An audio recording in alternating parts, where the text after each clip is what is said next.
Before we begin tonight's story, I need to ask you something important. If you're watching this right now, you're about to witness one of the most documented and terrifying cases from Japan, a real incident that's been verified by police records, investigated by dozens of paranormal teams, and remains active to this very night. We're on a mission to reach 1,000 subscribers who appreciate real horror, not fiction, not Hollywood tales, real documented cases that happen to real people in real places you can visit tomorrow. If that's the kind of content you want to see more of, true stories, verified evidence, and deep investigations into Asia's darkest incidents, then subscribe right now and turn on notifications. We're building a community of truth seekers, and we need your help to grow. Every subscriber brings us closer to uncovering more stories the world has tried to forget. Now, let's begin. In the mountainous region of Fukuoka Prefecture, Japan, there exists a tunnel that has been sealed shut by the government, not because of structural damage, not because of environmental concerns, but because too many people have died there, and because those who survive refuse to return. The old Inunaki tunnel was completed in 1949, carved through Inunaki Pass to connect remote mountain villages to the modernizing world beyond. For nearly 40 years, it served its purpose without incident. Local farmers drove through it daily. Students cycled through it on their way to school. It was unremarkable, ordinary, until December 7th, 1988. On that night, the tunnel became the site of one of Fukuoka's most brutal murders, a killing so violent, so horrific, that it fundamentally changed the nature of the place itself. What happened inside that tunnel would be documented in police records, reported in newspapers, and result in 5 arrests for murder. But what has happened since? The phenomena that have driven the government to physically block the entrance with concrete barriers, that is something no official report can adequately explain. This is the story of the old Inunaki tunnel. This is the story of the man who was burned alive inside it. And this is the story of what still walks there, waiting in the darkness, 36 years after his death. The incident, December 7th, 1988. Koichi Umeyama was a 20-year-old factory worker. He lived a quiet life in Miyawaka, drove a modest car, and worked night shifts to support his family. On the evening of December 6th, 1988, he finished his shift at 11 p.m. and began the drive home through the mountain pass. His route took him through the old Inunaki tunnel, a journey he had made hundreds of times before. He never made it home. What happened next was reconstructed through police investigation and the eventual confessions of 5 young men, aged 19 to 23, who were arrested 3 days later. These men, whose names were withheld due to Japanese privacy laws, had been drinking near the tunnel entrance that night. When they saw Umeyama's car approaching, they made a decision that would cost a man his life. They wanted his car. The 5 men blocked the road at the tunnel's southern entrance, forcing Umeyama to stop. When he stepped out to ask what was wrong, they attacked him. The assault was immediate and brutal. They beat him unconscious, dragged him into the tunnel's darkest section, approximately 200 meters from the entrance, and began torturing him to obtain his car keys.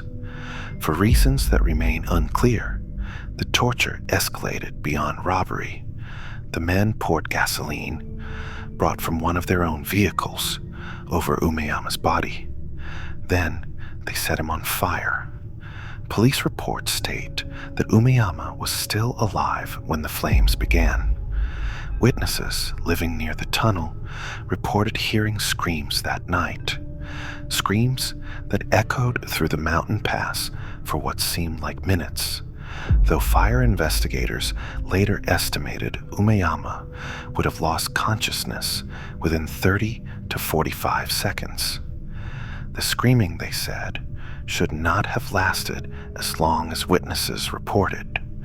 By the time Umeyama's body was discovered the following morning by a truck driver passing through, the 5 men had fled. His remains were identified through dental records. The tunnel walls showed burn marks that would remain visible for decades, and local residents began reporting something else, something that would transform the old Inunaki tunnel from a crime scene into one of Japan's most notorious haunted locations. They reported seeing a figure standing in the tunnel at night, a figure that appeared to be on fire. The arrests. The 5 perpetrators were arrested on December 9th, 1988, after police traced Umeyama's stolen vehicle to a chop shop in Kitakyushu. During interrogation, all 5 men confessed to the murder, though their testimonies differed on crucial details. Some claimed Umeyama died from the beating before the fire was set. Others admitted he was still breathing. All 5 agreed on one thing. They heard him screaming. The men were charged with murder, bodily injury resulting in death, and arson. 4 received sentences, ranging from 8 to 15 years. The 5th, considered the ringleader, received a life sentence that was later reduced to 25 years on appeal. But the legal resolution of Koichi Umeyama's murder did nothing to resolve what began happening at the tunnel itself. The ceiling. In the months following the murder, the old Inunaki tunnel developed a reputation. Local residents avoided it after dark. Drivers reported their vehicles stalling inexplicably inside the tunnel, only to restart once they were pushed outside.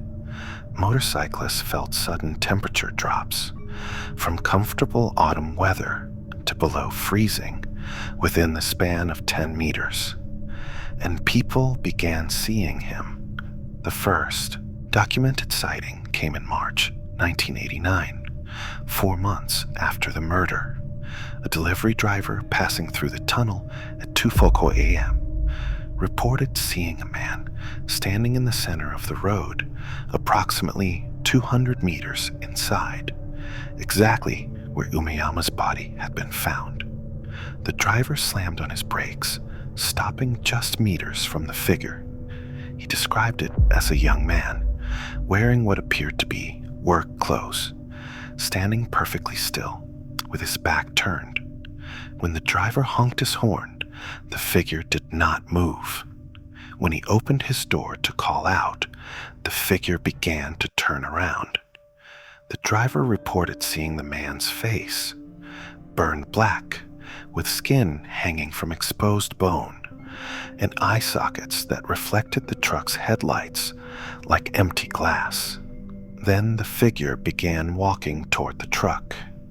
The driver threw his vehicle in reverse and fled backwards out of the tunnel at 50 kilometers per hour, scraping the tunnel walls twice. He reported the incident to police, who found no trace of anyone inside the tunnel. But they did find something else. Fresh burn marks on the tunnel floor in the exact location where Umeyama had died, marks that had not been there during their previous inspection 2 weeks earlier.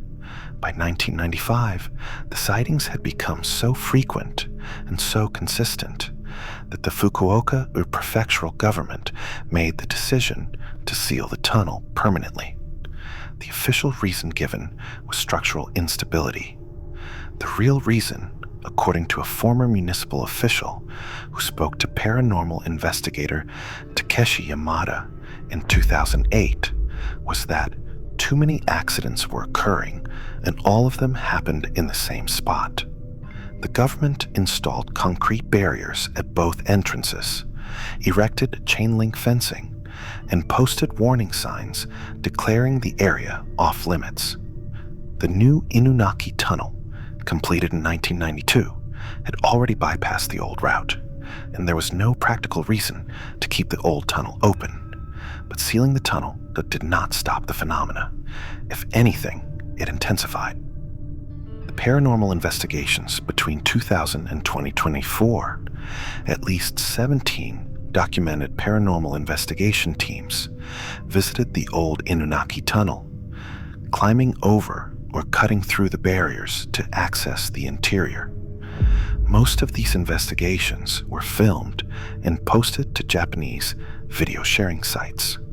The footage reveals a pattern. In 2008, a team from Tokyo, equipped with thermal imaging cameras, recorded a heat signature shaped like a human figure standing at the 200-meter mark inside the tunnel.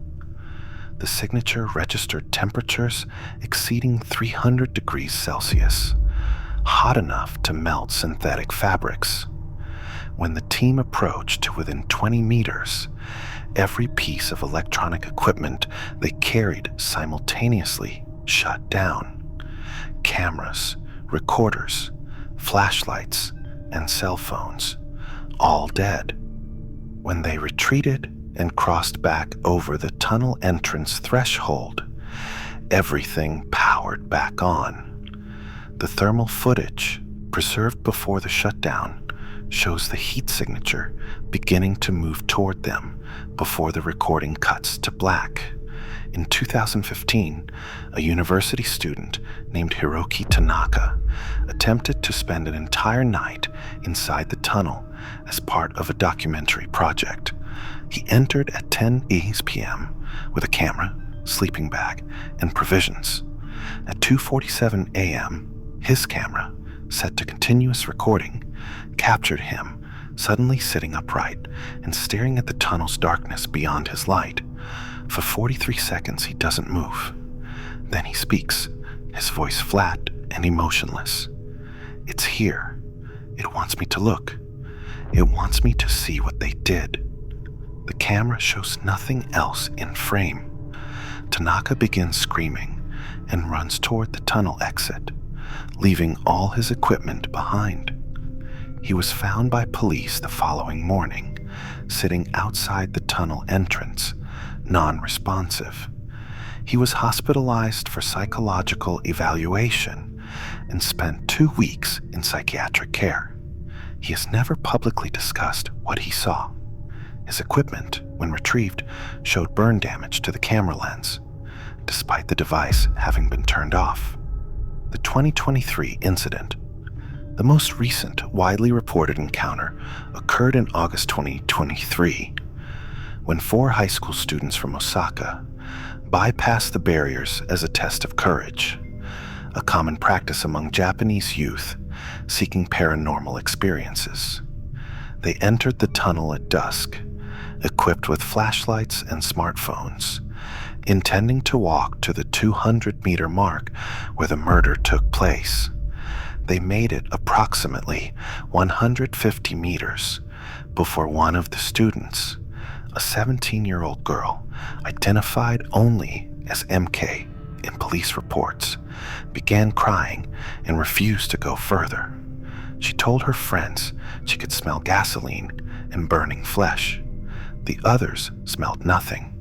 According to their testimony, provided to police and later shared on social media, they decided to turn back. As they walked toward the exit, they heard footsteps behind them. Slow, steady footsteps that echoed off the tunnel walls. When they turned on their phone flashlights to look, they saw a figure standing approximately 30 meters behind them. One of the students filmed it. The 15-second video, which circulated on Japanese Twitter before being removed, shows a dark silhouette of human shape. It is not moving. As the camera zooms in, the figure's outline becomes clearer. It appears to be wearing what looks like work clothes or uniform, Then, in the last 3 seconds of the video, before the students turn and run, something happens that has been analyzed frame by frame by dozens of online investigators. The figure appears to catch fire, not metaphorically. The silhouette is suddenly outlined in orange and yellow light, flickering and moving as flames would move. But there is no smoke, no heat distortion, just the appearance of fire burning over a standing human form. The students ran. All 4 made it out of the tunnel safely, but MK was treated for second-degree burns on her forearm, burns that appeared after they exited the tunnel, despite no one seeing how they occurred. The burn pattern, according to medical reports, was consistent with a human hand grabbing her arm, a right hand, with 4 fingers and a thumb clearly defined in the burn marks. What remains? The old Inunaki tunnel remains sealed to this day. The concrete barriers have been reinforced twice, once in 2010 and again in 2019 after repeated break-ins. The area surrounding the tunnel is technically private property, patrolled irregularly by local police who issue fines to trespassers. Despite this, new footage from inside the tunnel appears online several times per year. All of it shows the same thing: a figure standing in the darkness, approximately 200 meters inside, always in the same spot, always facing away from the camera, and always beginning to turn around before the person filming flees. Japanese paranormal researchers have cataloged 43 separate sightings between 1989 and 2024. 37 of them describe the figure as burned or on fire. 21 describe it as wearing work clothes. 15 report the smell of gasoline, and in 8 cases, witnesses report the figure speaking, always the same words, in Japanese: "Tasukete, atsui, tasukete." Help me, it's hot, help me. These are believed to be Koichi Umeyama's last words, repeated endlessly in the place where he died. From a cultural perspective, what happens at the old Inunaki tunnel aligns with Japanese concepts of onryo, vengeful spirits who died in extreme suffering and cannot move on. Umeyama's death was violent, agonizing, and unjust.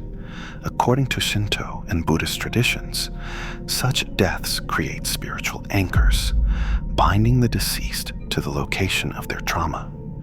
The fact that the phenomena centers on the exact spot where Umeyama was killed, that it involves fire and burning imagery, and that it manifests most strongly at night during the hours close to when the murder occurred, all of this suggests a residual haunting with intelligent components. The spirit is not simply replaying the moment of death. It is aware of the living. It approaches them. It touches them. It speaks to them. Some researchers theorize that Umeyama's spirit remains because his killers showed no remorse. During the trial, several of the defendants laughed when describing the murder. None have publicly apologized to Umeyama's family. In Japanese spiritual belief, such lack of atonement prevents the spirit from finding peace. Others believe the tunnel itself has become something more than a haunted location, that the violence soaked into the earth and concrete, creating a kind of spiritual wound that will never heal. If you are watching this from Japan, you may be tempted to visit the old Inunaki tunnel yourself. I cannot stop you, but I can tell you what every investigator, every witness, and every local resident will tell you. Do not enter that tunnel after dark. Do not go to the 200-meter mark. And if you see someone standing in the darkness with their back to you, someone who shouldn't be there, Do not wait for them to turn around, because those who have seen his face up close, those who have looked into the burned remains of Koichi Umeyama's eyes, have never been the same. 3 witnesses have required psychiatric hospitalization, 2 have attempted suicide, and 1 former investigator who went into the tunnel alone in 2017 and emerged 4 hours later, refuses to speak about what happened to him in the darkness. He will only say one thing, repeated whenever he is asked. He's still burning, and he knows it's their fault, but he can't tell the difference anymore between them and us. The old Inunaki tunnel is real. It exists. You can find it on maps, hidden in the mountains of Fukuoka Prefecture. The murder that occurred there is documented in police records and news archives. The sealing of the tunnel is verified fact. What happens inside it now, 36 years after a man was burned alive, that is for you to decide. But for those who have been there, who have seen the burning man standing in the darkness, there is no question. Koichi Umeyama is still in that tunnel, and he is still suffering, still burning, still screaming, still waiting. If this story affected you, if it made you feel something real, then help us reach 1,000 subscribers so we can continue investigating these true cases. Click subscribe, hit the notification bell, and share this video with someone who needs to hear this story, because the truth is darker than fiction. And together, we're going to uncover all of it. Thank you for listening. And remember, some places are haunted for a reason. Stay safe out there.